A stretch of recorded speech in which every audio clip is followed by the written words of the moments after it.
ലിംഗ കൃപാകരൻ അവൻ്റെ പറഞ്ഞു വരുന്നത് മകുടം എന്ന സിനിമയെക്കുറിച്ചാണ്. വിശാൽ തന്നെ സംവിധാനം ചെയ്ത് വിശാൽ തന്നെ ഡബിൾ റോള്, അച്ഛൻ്റെ റോളും മോൻ്റെ റോളും ഞാൻ തന്നെ അഭിനയിക്കും.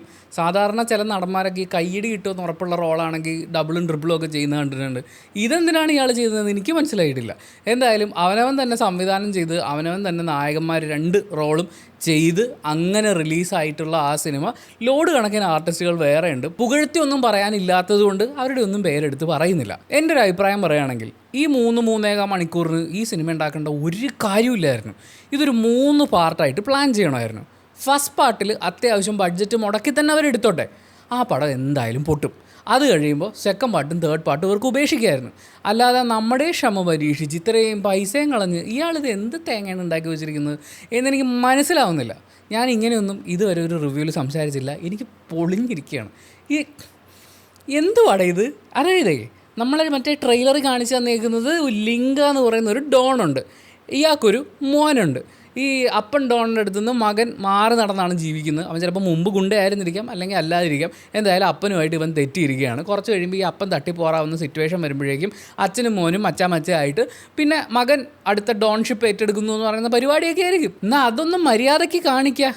പടം തുടങ്ങുമ്പോൾ ആദ്യം അനാഥനായ ഒരു ബാലൻ വിശാഖപട്ടണത്ത് വന്നിറങ്ങി ഡോൺ ആവുന്നതിനെക്കുറിച്ച് പ്ലാൻ ചെയ്യുന്നു. ഏത് കുട്ടിക്കാലത്ത് മോട്ടർ പെറുക്കി വിറ്റ അവൻ കപ്പൽ വാങ്ങുന്നതിനെക്കുറിച്ച് പ്ലാൻ ചെയ്യുന്നിടത്താണ് സിനിമ മകുടം എന്നൊക്കെ എഴുതി കാണിക്കുന്നത്. അത് കഴിഞ്ഞ് കൃപാകര വധമാണ് ഫസ്റ്റ് ഹാഫ് മുഴുവൻ. തുടക്കത്തിൽ ഇയാളൊരു മെഡിക്കൽ റപ്പാണ്. ഇത്രയേ പറയാനുള്ള ഇയാളൊരു മെഡിക്കൽ റപ്പാണ്. ഇവനൊരു ഡോക്ടറെ അടുത്ത് പോയിരിക്കുന്നു. ഡോക്ടർ ഒരു ന്യൂമറോളജിസ്റ്റ് ആവുന്നു. പേരിൻ്റെ ഇടയിൽ കുത്തിക്കയറ്റാൻ പറയുന്നു, കുത്തിക്കയറ്റാൻ പറയുന്നു. ഞാനിത് ചെയ്തുകൊണ്ടാണ് ഇങ്ങനെ വന്നതെന്ന് പറയുന്നു. പിന്നെ ഫലിത ബിന്ദുക്കൾ പോലും എടുക്കാത്ത ചളി ഇവർ 2 പേരും കൂടി പറയാണ് ഒരു 10-15 മിനിറ്റ്. അത് കഴിഞ്ഞ് ഇവനൊരു നന്മയുള്ള മെഡിക്കൽ റപ്പാണ്. അതായത് ഡോക്ടർ പറയാണ് ഇന്ന മരുന്ന് ഒരു കേസ് വരട്ടെ, അയ്യോ ഈ മരുന്ന് കൊടുക്കാൻ പാടില്ലല്ലോ സാർ, അതൊക്കെ പാവങ്ങൾക്ക് ബുദ്ധിമുട്ടുണ്ടാക്കൂലേ, എന്നാൽ പിന്നെ ഈ മരുന്ന് കൊടുക്കാം എന്ന് പറയുമ്പോഴേക്കും അയ്യോ സാർ ഈ മരുന്ന് നിരോധിച്ചാണ്, മാത്രമല്ല ഗർഭിണികൾക്കും കുട്ടികൾക്കും ഈ മരുന്ന് കൊടുക്കാൻ പാടില്ല എന്നതിൽ എഴുതിയിട്ടില്ലേ എന്നൊക്കെ പറയുന്ന നന്മ ഇങ്ങനെ വിളഞ്ഞു നിൽക്കുന്ന ഒരു മെഡിക്കൽ റപ്പ്. അതുകൊണ്ട് ഇവനെ ഡോക്ടർമാരെ ആരും അടുപ്പിക്കുന്നില്ല. എന്നിട്ട് അവൻ ആ പറയുന്ന അവൻ്റെ ഒരു നല്ല സ്വഭാവമൊക്കെ നമ്മളെ കാണിച്ചു തന്നിട്ട് നേരെ വീട്ടിൽ പോവാണ്. വീട്ടിൽ ചെന്ന് കഴിയുമ്പോൾ ഭാര്യയായിട്ട് വഴക്കുണ്ടാക്കിയിട്ട് ഇവൻ ഈ ഭാര്യയായിട്ടുള്ള പെങ്കൊച്ചിനെ പെണ്ണ് കാണാൻ പോകുമ്പോൾ മുതലുള്ള ചളി മുഴുവൻ വാരിയിടുകയാണ്. തമ്പി രാമയ്യ എന്ന് പറഞ്ഞിട്ടൊരു ആർട്ടിസ്റ്റുണ്ട്. ഇയാൾ വധമാണ്. വധം എന്നൊക്കെ പറഞ്ഞാൽ കൊടും വധം. ഈ പുള്ളിയാണ് ഈ അമ്മായച്ചൻ. ഇയാൾക്കൊരാഗ്രഹമുണ്ട്, തൻ്റെ മകൾ കാറുള്ള ഒരാളെ കല്യാണം കഴിക്കാൻ പാടും. അവന് വേറെ എന്തുണ്ടെങ്കിലും ഇല്ലെങ്കിലും ഇയാൾക്കൊരു കുഴപ്പമില്ല, കാറുണ്ടായിരിക്കണം എന്ന് പറഞ്ഞു. പിന്നെ കാറ് കോമഡിയാണ്.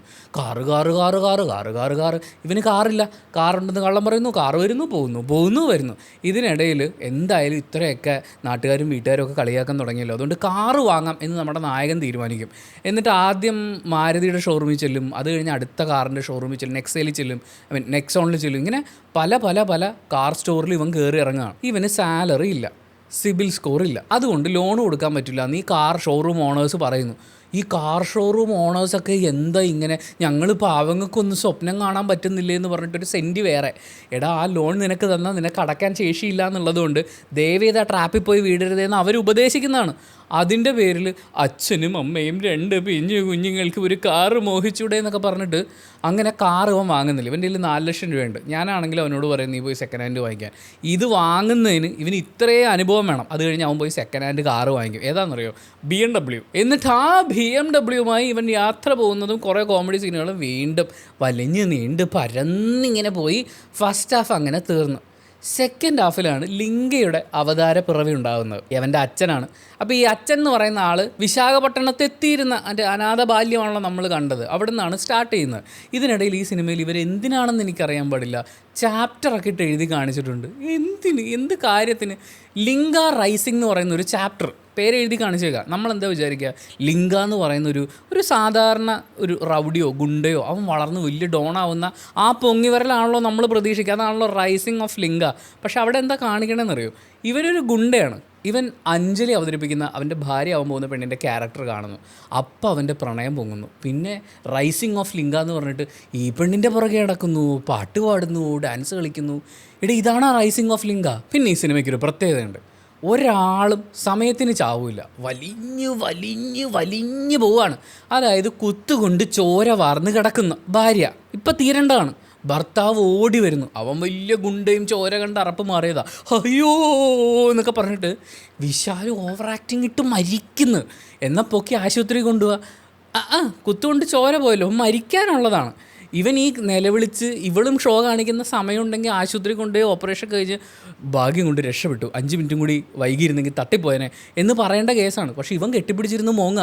ഈ പെണ്ണെന്ന ചാകണുണ്ടാ, ഞാൻ ആഗ്രഹിച്ച് ഒന്ന് ചത്ത് തൊലയാമോ, എന്നിട്ട് ബാക്കി സീനിലേക്ക് പോവാം. ഇതിനിടയിൽ ഇവളുടെ ഫൈറ്റ് ഉണ്ട്, അതും നമുക്കറിയാം ഇത് എവിടെയാ പോയി എൻഡ് ചെയ്യാൻ പോകുന്നത്, തീരണില്ല. ലിംഗ വെടികൊണ്ട് ചാകാൻ പോവാണ്, നമുക്കറിയാം ചാകില്ല, കിടക്കാണ് അങ്ങനെ. അതിൻ്റെ ഇടയിൽ ഇളയരാജയുടെ പാട്ട് വെച്ച് ഡാൻസൊക്കെ കളിച്ച് മരിക്കാൻ പോകുന്ന സീനൊക്കെ ഉണ്ട്. ഇതിനിടയിൽ വില്ലന്മാർ പോലും മരിക്കുന്നില്ല. അബു സലീം, എൻ്റെ പൊന്നെണ്ണ, നിങ്ങൾക്കൊരു നിറഞ്ഞു നിൽക്കാൻ പറ്റുന്ന റോള് കിട്ടിയതിൽ എനിക്ക് ഭയങ്കര സന്തോഷമുണ്ട്. സാബുമാൻ വെറുതെ വന്ന് കോമഡി ആയിപ്പോയി, പക്ഷേ ഒരു ശ്രദ്ധിക്കപ്പെടുന്ന വേഷമൊക്കെ തന്നെ. അബു സലീമിന് നല്ല റോള് കിട്ടി, എനിക്ക് സന്തോഷമുണ്ട്. പക്ഷേ ഈ ക്യാരക്ടർ ഒന്ന് ചത്ത് തീരണ്ടേ, എന്നാലേ ഈ പടം തീരുള്ളൂ. തീരില്ല. ഇനി ഈ ലിംഗയ്ക്കൊരു പ്രത്യേകതയുണ്ട്. ഇയാളുടെ മകൻ മെഡിക്കൽ റെപ്പാണ്. അപ്പം ആവശ്യമില്ലാത്ത മരുന്ന്, അപകടം ഉണ്ടാക്കുന്ന മരുന്ന്, ഇതൊന്നും ഒരു കാരണവശാലും വിൽക്കാൻ പാടില്ല എന്ന് പറയുന്ന മകനാണല്ലോ. ഇവൻ്റെ തന്തപ്പടി ഈ പറയുന്ന വിശാഖപട്ടണത്തെ വലിയ തുറമുഖത്തിൻ്റെ ഡോണാണ്. ഈ ഡോൺ അവിടെ ജനങ്ങൾക്ക് ഉപദ്രവം ഉണ്ടാകുന്ന ഒന്നും ഇറക്കാൻ സമ്മതിക്കില്ല. അങ്ങനെ പ്രത്യേകതരം നന്മയാണ്. എന്നാൽ വെട്ടുണ്ട്, കുത്തുണ്ട്, കൊലയുണ്ട്, എല്ലാ ഉടായ്പുണ്ട്. പക്ഷേ ജനങ്ങൾക്ക് ഉപദ്രവം ഉണ്ടാകുന്ന ഒന്നും ചെയ്യില്ല. ഇവന് കാശ് ആരാണ്ട് കുഴിച്ചെടുത്ത് കൊടുക്കുകയാണോ എന്ന് എനിക്ക് സംശയമുണ്ട്. പിന്നെ ട്രെയിലറിൽ ലിംഗ എന്ന് പറയുന്ന ക്യാരക്ടർ ചെയ്യുന്നത് ഈ വിശാൽ തന്നെയാണെന്നുള്ളത് നമ്മൾ കണ്ടു. അത് വെച്ചുള്ള ഷോ ഓഫ് കാണിച്ചാണ് നമ്മളെ തിയേറ്ററിൽ എത്തിച്ചത്. ഫസ്റ്റ് ഹാഫ് കഴിയുന്നവരെ ലിംഗയുടെ ഫേസ് കാണിക്കില്ല, സസ്പെൻസാ. ഇതിങ്ങനെ വന്നു പോകുന്നു, അപ്പോൾ ബ്ലറായിട്ട് കാണിക്കുന്നു, ബാക്കിൽ നിന്ന് മാത്രം കാണിക്കുന്നു. മോനെ ബ്രില്യൻസ് എന്നൊക്കെ പറഞ്ഞുണ്ടല്ലോ. പിന്നെ ലിംഗ വിശാലാണെന്ന് പറഞ്ഞപ്പോൾ ഞാനൊന്ന് ഞെട്ടി. പക്ഷേ വിശാൽ എന്ന് പറയുന്ന സംവിധായകനോട് എനിക്ക് ഭയങ്കര സഹതാപം തോന്നുന്നുണ്ട്. കാരണം ഒരു നല്ല സംവിധായകൻ എന്ന് പറഞ്ഞു കഴിഞ്ഞാൽ ഈ ആക്ടറിൻ്റെ, അതായത് എന്തായാലും ഒരു ആക്ടർ എടുത്തു, അയാളൊരു സ്റ്റാർ ആയതുകൊണ്ട് അയാളെ എടുത്തു. പക്ഷേ അയാൾക്ക് ചില ലിമിറ്റേഷൻസ് ഉണ്ട്, അതിനെ ഹൈഡ് ചെയ്തുകൊണ്ടും നമുക്ക് സിനിമയിൽ അവതരിപ്പിക്കാം.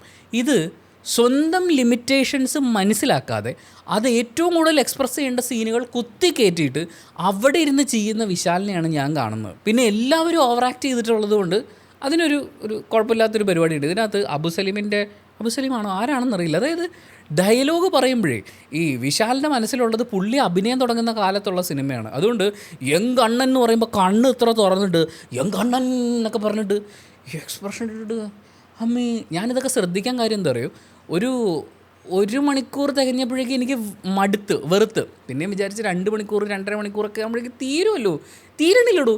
പിന്നെ വേറെ ഓപ്ഷൻ ഇല്ലല്ലോ. ഇതിങ്ങനെ താടിക്കൈ കൊടുത്തിരുന്ന് കണ്ടു. ഫസ്റ്റ് ഹാഫ് ഭയങ്കര രസമായിരുന്നു. 3 പേരുണ്ടായിരുന്നു തിയേറ്ററിൽ. മറ്റേ പുള്ളി ഫോൺ നോക്കുന്നുണ്ടായിരുന്നു, വാട്സപ്പൊക്കെ ആയിരുന്നു, എനിക്ക് ഇവിടെ നിന്ന് നോക്കിയാൽ കാണാമല്ലോ. വേറൊരു പുള്ളി ഉണ്ടായിരുന്നു, പുള്ളി ഉറങ്ങായിരുന്നു എന്ന് തോന്നുന്നു. സെക്കൻഡ് ഹാഫ് ആയപ്പോഴേക്കും ഈ വാട്സപ്പ് നോക്കിയിരുന്ന മനുഷ്യൻ പോയി. പുള്ളിക്ക് ഇതിൽ നല്ലത് വാട്സപ്പാണെന്ന് തോന്നിക്കാണും. അങ്ങനെ പുള്ളി ആ വഴിക്ക് പോയി. മറ്റേ പുള്ളി ആത്മാർത്ഥതയുടെ നിറകുടം മുഴുവൻ ഇരുന്ന് കണ്ടു. എനിക്ക് ഈ വീഡിയോ ചെയ്യണമെന്നെങ്കിലും വിചാരിക്കും, അയാൾ എന്ത് മഹാപാപം ചെയ്തിട്ടാണ് അങ്ങനെ വന്നിരുന്നതെന്ന് എനിക്കറിയില്ല. പക്ഷേ ഇത്രയും ദുരന്താഭിനയം കാഴ്ചവെച്ചിട്ടുള്ള വിശാൽ സ്വന്തം ലിമിറ്റേഷൻസ് ഒരു സ്ഥലത്തും കട്ട് ചെയ്തിട്ടില്ല. എനിക്ക് തോന്നണം എന്താ പറയുക, എഡിറ്ററെ കുറിച്ച് ആലോചിക്കുമ്പോഴാണ് സങ്കടം. കാരണം ഇതൊക്കെ എന്നെ ഏൽപ്പിച്ച് ഞാൻ കട്ട് ചെയ്ത് കളയുമല്ലോ.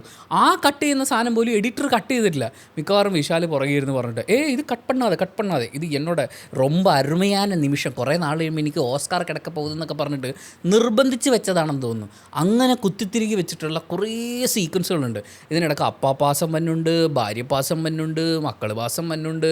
പാസം സ്ക്രീനിൽ വരുന്നുണ്ട്, മനസ്സിൽ വരില്ല. കാരണം അമ്മാതിരി നല്ല പെർഫോമൻസാണ്. പിന്നെ ഇതിൽ പണിയെടുത്ത ആൾക്കാർ, എല്ലാവരും പണിയെടുത്തിട്ടുണ്ട്, പണിയെടുക്കാതെ ഒരു സിനിമയൊന്നും ഉണ്ടാവില്ല. പക്ഷേ പണിയെടുത്ത ആൾക്കാരിൽ എനിക്ക് ഏറ്റവും കൂടുതൽ ബഹുമാനമുള്ളത് ജി.വി. പ്രകാശിനോടാണ്. ഇതിൻ്റെ ബാക്ക്ഗ്രൗണ്ട് സ്കോറും പാട്ടുകളും പുള്ളിയാണ് ചെയ്തിരിക്കുന്നത്. ഒരു പെർട്ടിക്കുലർ പാട്ട്, ഒരു തെലുങ്ക് ഫോക്ക് ഭയങ്കര ഹിറ്റായിട്ടുള്ളൊരു പാട്ടിൻ്റെ ആ ഒരു സാധനമാണ് അവർ മിക്കവാറും റൈറ്റ്സ് ഒക്കെ എടുത്ത് തന്നെ ചെയ്തായിരിക്കും. ജി.വി. പ്രകാശ് അങ്ങനെ ഒരു കോപ്പിയടി വീരനാണെന്നൊന്നും എനിക്ക് അഭിപ്രായമില്ല. പക്ഷേ ഞാൻ ഓൾറെഡി കേട്ടിട്ടുള്ള ഭയങ്കര ഹിറ്റായിട്ടുള്ളൊരു ട്രാക്കിൻ്റെ ഒരു പുനരവതരണമായിരുന്നു ഇതിനകത്ത് ലിംഗയും അയാളുടെ ലവ് ഇൻട്രസ്റ്റും തമ്മിലുള്ള ഡാൻസും പരിപാടിയൊക്കെ. പക്ഷേ മ്യൂസിക് മൊത്തത്തിൽ നല്ലതായിരുന്നു. എന്ന് വെച്ചാൽ പുള്ളി അങ്ങ് കഷ്ടപ്പെടുകയാണ്. വിശാൽ ചെയ്തതിനേക്കാൾ കൂടുതൽ പണി ജി.വി. പ്രകാശ് ചെയ്തിട്ടുണ്ട്. ഇപ്പോൾ വരുന്ന സിനിമകളുടെ ലെങ്ത്ത് വെച്ച് നോക്കുമ്പോൾ 1.5-3 മണിക്കൂർ വെച്ചിട്ട് 2 പടത്തിൻ്റെ പണിയുണ്ട്. ജി.വി. പ്രകാശിന് ഒറ്റ പടത്തിൻ്റെ പൈസ കൊടുത്ത് ഇമ്മാതിരി പണിയെടുപ്പിച്ചിട്ടുണ്ട്. അയാൾ നല്ല ആത്മാർത്ഥമായിട്ട് പണിയെടുത്തിട്ടുമുണ്ട്. പക്ഷേ ടേപ്പ് റെക്കോർഡർ കൊള്ളാം, ഫിറ്റ് ചെയ്ത് പഴയ ട്രാക്ടറിലായി പോയി എന്ന് പറഞ്ഞാൽ എന്ത് ചെയ്യാൻ പറ്റും? നമുക്ക് പാട്ട് ആസ്വദിക്കാൻ പറ്റൂ. അതുപോലെ ലാസ്റ്റത്തെ ഒരു ട്രാക്ക് ഉണ്ട്, ആക്ച്വലി അത് നല്ലതായിരുന്നു. മറ്റേ ഇങ്കപ്പാറ്, വന്തുപാറ്, മോദിപ്പാറ് എന്നൊക്കെ പറയുന്ന ആ ഡയലോഗില്ലേ, അതിന് ഒരു മ്യൂസിക് സാധനമൊക്കെ ആക്കിയിട്ട് കുറേ ചേച്ചിമാരെയൊക്കെ വെച്ചിട്ട് സംഭവം അടിപൊളിയായിരുന്നു. പക്ഷേ ഈ വിശാൽ കാണിച്ചു വെച്ചാൽ എന്താ അറിയോ, അവിടെ മീനൊക്കെ അരിഞ്ഞുകൊണ്ടിരുന്ന ചേച്ചിമാരില്ലേ, ഇവൻ വലിയ ഗുണ്ടകളും മറ്റേ ഗണ്ണൊക്കെ ആയിട്ട് ഭയങ്കര വലിയ ഗുണ്ടകളൊക്കെ ആയിട്ട് നിൽക്കുന്ന ആൾക്കാരുടെ അടുത്ത് ഇവൻ പോയി ഇങ്ങനെ നിൽക്കുക. അപ്പോൾ ഈ മീൻ അരിഞ്ഞുകൊണ്ടിരുന്ന ചേച്ചിമാരെല്ലാവരും കത്തിയായിട്ട് വരികയാണ്. കത്തിയൊക്കെ കടിച്ച് പിടിച്ചിട്ട് പാറ് എന്നൊക്കെ പറഞ്ഞ് ഡാൻസ് കളിച്ച് ഗ്രൂപ്പ് ഡാൻസ്, ക്ലൈമാക്സ് ഫൈറ്റാ. ഈ പുല്ല് തീരുന്നില്ലല്ലോ എന്ന് വിചാരിച്ചിരിക്കുമ്പോൾ അതിൻ്റെ ഇടയിൽ പാട്ടിട്ട് ഡാൻസ് മിക്സ് ചെയ്ത് ഫൈറ്റ്. കോൺസെപ്റ്റ് നല്ലതായിരുന്നു, പാട്ട് നല്ലതായിരുന്നു. പക്ഷേ തീരണില്ലല്ലോ എന്ന് വിചാരിച്ച് ഇരുന്നുകൊണ്ടിരുന്ന നമ്മുടെ മുന്നിലാണ് ഇത് കാണിക്കുന്നത്. എന്തായാലും 6 ലക്ഷം രൂപയ്ക്ക് BMW നല്ല പുതുപുത്തൻ കാറ് സെക്കൻഡ് ഹാൻഡ് വാങ്ങാൻ കിട്ടുമെന്നുള്ളതും ഒരു പട്ടാളക്കാരന് ലോണ് കൊടുക്കൂല എന്ന് പറയുന്ന ഡയലോഗും നന്മ മാത്രം മനസ്സിലുള്ളവർക്കും വലിയ ഡോൺ ആകാൻ പറ്റുമെന്ന് പറയുന്ന മെസ്സേജും ഒക്കെ ഉൾക്കൊള്ളുന്ന വളരെ വളരെ തുരുമ്പിച്ച് ദ്രവിച്ച ഒരു മകുടമാണ് വിശാൽ നമുക്ക് വേണ്ടി ഒരുക്കിയിട്ടുള്ളത്. സൂക്ഷിച്ചും ശ്രദ്ധിച്ചും ഒന്നും എടുത്ത് തലയിൽ വെച്ചില്ലെങ്കിൽ സെപ്റ്റിക് ആവാൻ സാധ്യതയുണ്ട്. ഞാൻ ജസ്റ്റ് മിസ്സിന് എസ്കേപ്പ് ആയതാണ്. ഇപ്പോഴാണ് ഒരു ആശ്വാസം കിട്ടിയത്. ഇത്രയൊക്കെ പറഞ്ഞു കഴിഞ്ഞപ്പോഴേ അമ്മേ, ഞാൻ തിയേറ്ററിലിരുന്ന് ഉരുകുമായിരുന്നു. ഞാൻ മറ്റേ ഇസഡ് വരച്ച എക്സ് വരച്ച പോലെയൊക്കെ ഈ സീറ്റിലിരിക്കും. ആരും ഇല്ലല്ലോ നമ്മളെ കാണാനും ജഡ്ജ് ചെയ്യാനൊന്നും. അപ്പോൾ അതുകൊണ്ട് ഞാൻ അങ്ങനെ ഇരുന്നു ഇങ്ങനെ ഇരുന്നു, അയ്യോ എങ്ങനെയൊക്കെയോ തീർന്ന് രക്ഷപ്പെട്ട് ഞാൻ വീട്ടിലെത്തിയിട്ടുണ്ട്. ബാക്കി നിങ്ങളുടെ വിധി. 3 മണിക്കൂറുണ്ട് പടം. അതുകൊണ്ട് തന്നെ പൈസ കുറവുള്ള നല്ല AC പ്രൊവൈഡ് ചെയ്യുന്നൊരു തിയേറ്ററിലാണെങ്കിൽ നമുക്ക് കുറച്ച് സമയം AC-യിൽ കിടന്നുറങ്ങാനുള്ളൊരു അവസരമായിട്ട് നിങ്ങൾക്ക് ഇതിനെ കാണാം. തിയേറ്ററിൽ അധികം ആൾക്കാരില്ലാത്തത് കൊണ്ട് തന്നെ നമുക്ക് അവിടുത്തെ പ്രൊജക്ടർ ഓപ്പറേറ്ററോട് കുറച്ച് സൗണ്ട് കുറച്ച് വെച്ച് തരാൻ വേണ്ടിയിട്ട് റിക്വസ്റ്റും ചെയ്യാവുന്നതാണ്. അവർക്ക് ഒരു പ്രാവശ്യമെങ്കിലും ഈ സിനിമ കണ്ടിട്ടുള്ളതുകൊണ്ട് നിങ്ങളുടെ ആവശ്യം എന്താണെന്നുള്ളത് മനസ്സിലാക്കാൻ പറ്റും എന്ന് പറഞ്ഞുകൊണ്ട് ഞാൻ ഈ വീഡിയോ അവസാനിപ്പിക്കുകയാണ്. പക്ഷേ ഞാൻ ഈ പറഞ്ഞ മുഴുവൻ എൻ്റെ പേഴ്സണൽ ഒപ്പീനിയനാണ്. നിങ്ങൾക്ക് ചിലപ്പോൾ ഈ സിനിമ KGF 2 അടുപ്പിച്ചിരുന്ന് കണ്ടതിൻ്റെ പോലത്തെ കോരിത്തെരിപ്പ് തന്നു എന്ന് വരും. ചിലപ്പോൾ ഞാൻ ഈ പറഞ്ഞതിനേക്കാൾ വലിയ അവതാരപ്പിറവിയാണെന്ന് തോന്നിയെന്നും വരും. അപ്പോൾ എന്താണെങ്കിലും അത് വീഡിയോയുടെ താഴെ കമൻറ്റായിട്ട് രേഖപ്പെടുത്തുകയാണെങ്കിൽ കമൻറ്റ് ബോക്സും കൂടി വായിച്ചിട്ട് സിനിമയ്ക്ക് പോകണോ വേണ്ടിയോ തീരുമാനം എടുക്കാൻ കാത്തിരിക്കുന്ന കുറേ ആളുകൾക്ക് അതൊരു വലിയ സഹായമായിരിക്കും. അപ്പോൾ thank you so much for watching this video.